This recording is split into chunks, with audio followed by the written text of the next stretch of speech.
Okay, नमस्कार। I hope आप सभी ठीक होंगे। और आज की क्लास में मैं आपको वो थ्योरम समझाने वाला हूँ जो पूरी ट्रिग्नोमेट्री में वो यूज होने वाली है।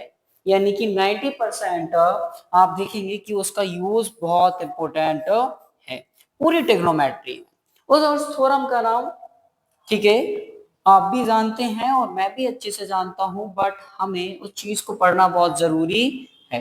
क्यों? और उसका नाम क्या है सर? Pythagorean theorem. यस, ये जो पाइथागोरस थ्योरम है पूरी ट्रिग्नोमेट्री में यूज होगी। ठीक है, तो सबसे पहले हम इसका डायग्राम देखते हैं सर कि ये किस पर बनेगा और कैसे बनेगा। क्लियर? ये रही पहले हमारी कुछ पॉइंट्स।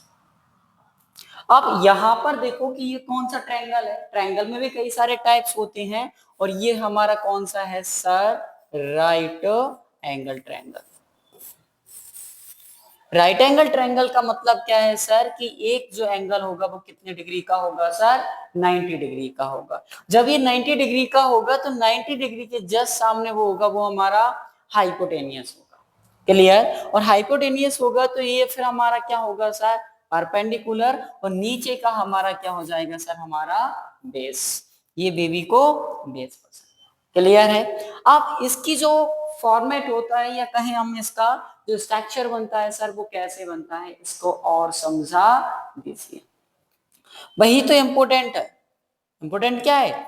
ये तो वही इम्पोर्टेंट है कि सर ये बनेगा कैसे और क्या फॉर्मेट इसमें यूज होगा। तो देखो कि हमने ट्रायंगल को सपोज कर लो, इसको ये नेम दे दिया, ये बी हो गया सर, और ये क्या हो गया सर? हमारा सी।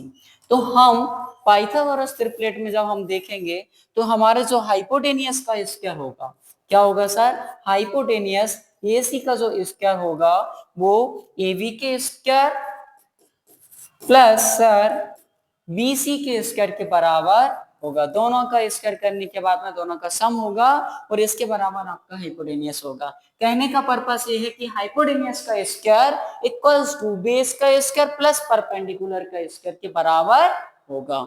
यानी कि सर आप ऐसे भी लिख सकते हो सर इसको, हाइपोटेनियस का स्क्वायर इक्वल्स टू परपेंडिकुलर का स्क्वायर प्लस बेस का स्क्वायर, क्योंकि इसी के बेसिस पर पूरी ट्रिग्नोमेट्रिक थ्योरम चलती है।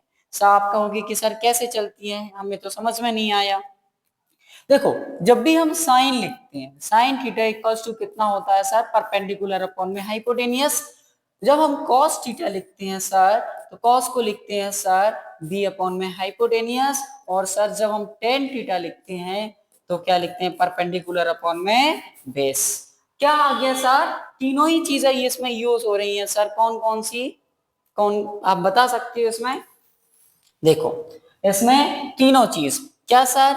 ये हाइपोटेनियस सर, परपेंडिकुलर और क्या सर? बेस। और इसी के बेसिस पर आपकी पूरी ट्रिग्नोमेट्रिक थ्योरम चल रही है। यस, ट्रिग्नोमेट्रिक किसके बेसिस पर चल रही है सर?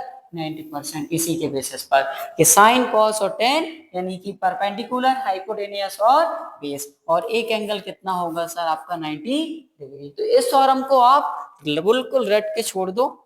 ठीक है, क्या होगा सर? वन टाइम मोर कि हाइपोटेनियस का स्क्वायर इक्वल्स टू क्या होगा?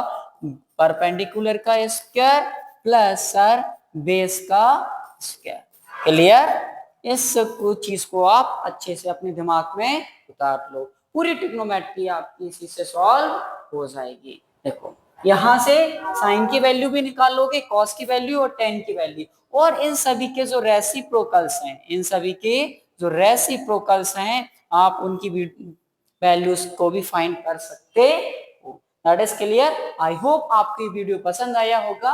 हमारे चैनल PWS कैरियर इंस्टीट्यूट को सब्सक्राइब कर लो, बेल आइकन को प्रेस करो और लिंक को भी शेयर करो। नेक्स्ट वीडियो में मिलते हैं। बाय।